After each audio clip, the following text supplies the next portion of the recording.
My friends, whenever you are feeling negative in any type of way, whenever you are feeling in a negative mood, tired, lethargic, down, when you feel anxiety, when you feel anxious, when you feel depressed, this is not an invitation to surrender.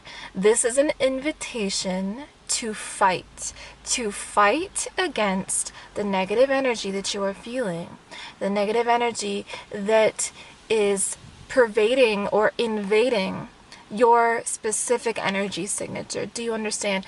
There's so many unseen forces that are in constant effect that we are not cognizant of. And so these forces, they affect us.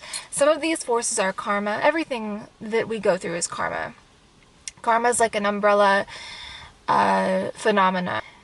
So everything we experience is karma, but some of these forces specifically within karma are forces from other people, other people's energies, forces from surroundings, places we go, things we pick up on, forces from nature, the seasons, the planets, forces from intentional sabotage, technology, and the like. There are lots of spiritual things happening all the time.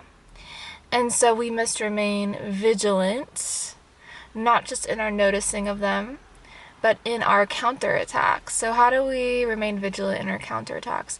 We must have a very solid sense of self, a very solid knowing of self.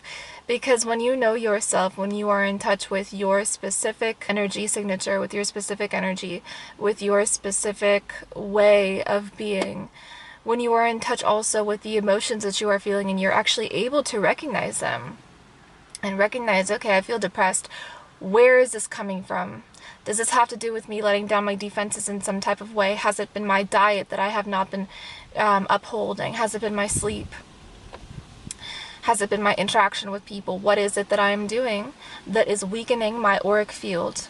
My aura, my auric field. What is it that I'm doing that is intentionally weakening my own protection, which we all have all the time, spiritual protection? And what can I do to strengthen that protection, which will always result in getting closer to the Creator and merging closer with the light that is the Creator? So this is something that we have to ask ourselves. We have to be very much so in tune with ourselves. That's why if somebody has their mind gone, if somebody has their mind elsewhere, and you can see this in people, even when people are walking, you can tell where their consciousness is, or if it's even with them.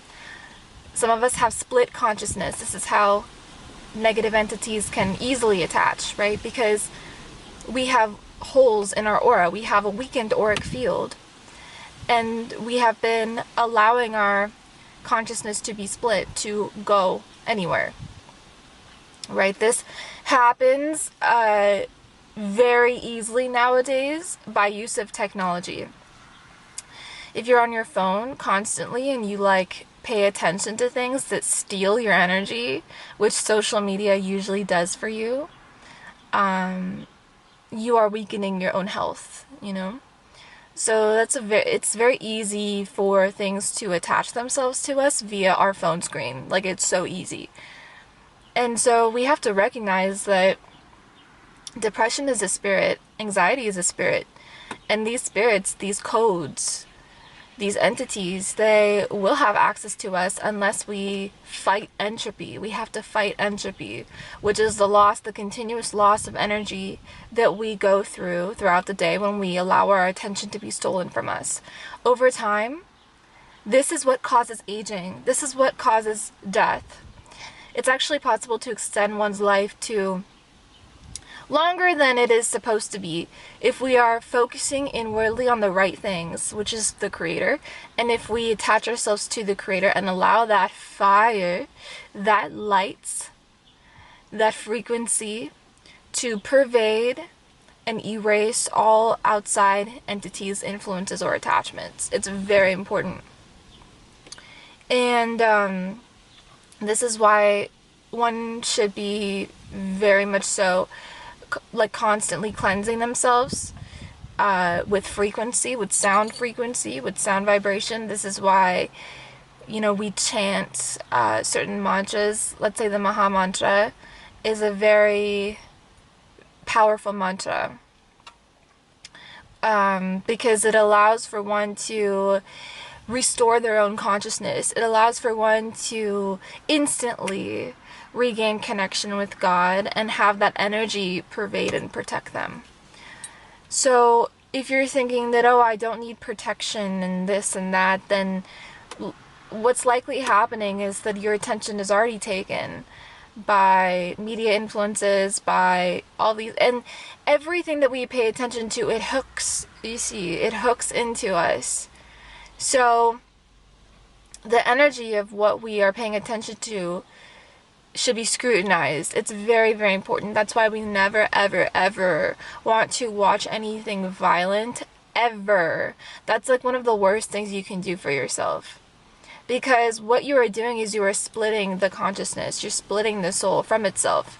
Because if you watch things that are unnatural or violent, basically things that go against human law, natural law, what you do is you are inviting that, it's parasitic, you're inviting that energy, that parasite into your consciousness stream. And so then it can make a home there. It can get very comfortable there.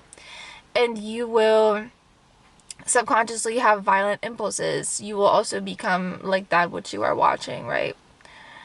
You know that phrase, you are what you eat? It's the same thing with the eyes. Eyes are orifices. So any orifice, anything that you are taking in from any orifice of the body, it will parasitically attach to you and become one with you. This is why, if you really are serious about expanding your consciousness, you will practice celibacy, right? This is why one changes their diet as well. When they go through energetic shifts, your diet becomes much more clean, much more natural, because it's in line with your new frequency. You don't even need to eat that much. Do you understand? The body does not require it that much, especially if your lifestyle reflects this and you are mostly sedentary, studying or meditating or the like, which is not everyone's lifestyle, of course. So these are just things that can enhance and expand the consciousness. And actually, the more expansive your consciousness is, the more expansive your auric field will be, the more powerful you are, the more energetically powerful you are. You'll be able to manifest things like this. This is why it is important to also, once you achieve a certain level of energetic power or electricity or love, right? You focus on maintaining or upholding that frequency, and you do not let fear in, because you will manifest things that, you can manifest easily. So it's important to just kind of stay on a high vibing frequency. So I hope this was helpful for you. Let me know if it was in the comments down below. I love you guys very much. The things that I share with you are on par also with my own experiences, studies, and the like. And we have to remember that, I'm just here channeling as well. This information is not mine. Ideas are not ours. Information is not ours. We channel it from the light, from high vibration, and we are able to bring it down. So maybe somebody needed to hear this, and that is why I'm making this today. You called and I'm answering. So yes, please, a reminder to like, share, subscribe, turn on my bell for post notifications, and I will see you guys in the next one. Peace.